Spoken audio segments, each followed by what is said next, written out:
ఇప్పటికీ వెలుగులోకి సుమారుగా 16 మంది ఈ కల్తీ కారణంగా అనారోగ్యం పాలై హాస్పిటల్లో జాయిన్ అయినటువంటి వాళ్ళు కావచ్చు, 5గురు ఇప్పటికే మరణించడం కావచ్చు మనకు తెలుస్తా ఉంది.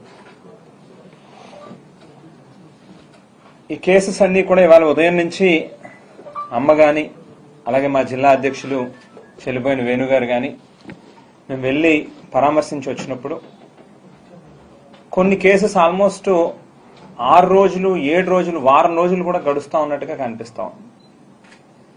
ఆల్మోస్ట్ మరి 1 వీక్ నుంచి ఈ రకమైనటువంటి పరిస్థితులు రాజమండ్రి లాంటి నగరంలో వివిధ హాస్పిటల్స్లో ఇటువంటి ప్రాబ్లంతో అడ్మిషన్స్ అవుతా ఉన్నారనేటువంటిది తెలుస్తా ఉన్నప్పటికీ కూడా